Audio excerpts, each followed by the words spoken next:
অতিরিক্ত বিল আর বিভিন্ন হয়রানির অভিযোগ উঠেছে পাবনা পল্লী বিদ্যুৎ সমিতির বিরুদ্ধে।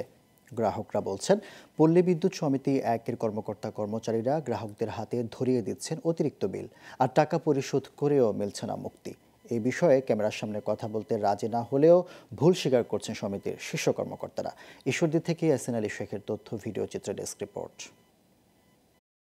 একদিকে তীব্র গরমে পুড়ছে সারা দেশ, অন্যদিকে পল্লী বিদ্যুতের ভুলে কেটে নিয়ে যাওয়া হয়েছে বিদ্যুৎ লাইন। তাই ২০ দিনের শিশুকে নিয়ে বারান্দায় হাত পাখা দিয়ে বাতাস করছেন মা। কারণ ভুতুড়ে বিদ্যুৎ বিল পরিশোধ করতে না পারায় এই পরিবারটির বিচ্ছিন্ন করা হয় সংযোগ। এতে ২ শিশুকে নিয়ে বিপাকে পড়েছে পরিবারটি।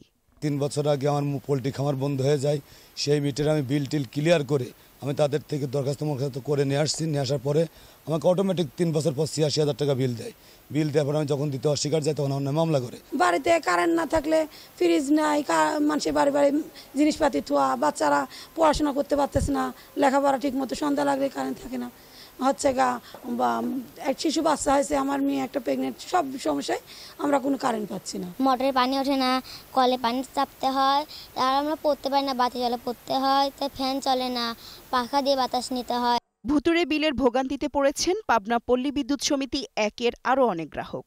এর মধ্যে অনেকে বিল পরিশোধ করেও বিভিন্ন ভোগান্তিতে পড়েছেন। এই বিষয়ে আমি হয়তো স্যারের সঙ্গে আছে, ওই স্যারের নাম বলে না, বললে পল্লী বিদ্যুৎ অফিসে পরেও আমার করলে হচ্ছে আচ্ছা এটা আমি বিবেচনা করে দেখো, কিন্তু ওই কথা তো কোনো গুরুত্ব দিল না। আমি গরিব মানুষ হিসাবে এখন আমি কেমনে চলবো? ডান্ডা বেরিয়ে হাতে হ্যান্ডকাপ, আমার এই পল্লী বিদ্যুতের বিল পরিশোধ করার পরেও যদি আমার এই ডান্ডা বেরিয়ে হ্যান্ডকাপ আমার পড়া লাগে, আমি ন্যায় বিচার, আমি এই রাষ্ট্রের কাছে আমি ন্যায় বিচার চাই। আমি পল্লী বিদ্যুৎ এগুলা কি ধরনের ব্যবসা করতেছে? এগুলো তো অন্যায়, এগুলো অপরাধ। এর প্রতিবাদ চাই, এর বিচার চাই।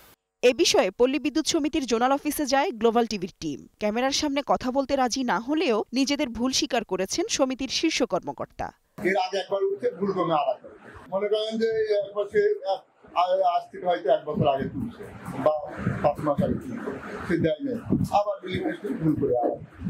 1 বছর আগে এই অফিসের শীর্ষ কর্মকর্তার হাতে নাতে ঘুষ লেনদেনের ভিডিও সামাজিক যোগাযোগ মাধ্যমে ভাইরাল হলে বরখাস্ত করা হয় তাকে। Global television news desk.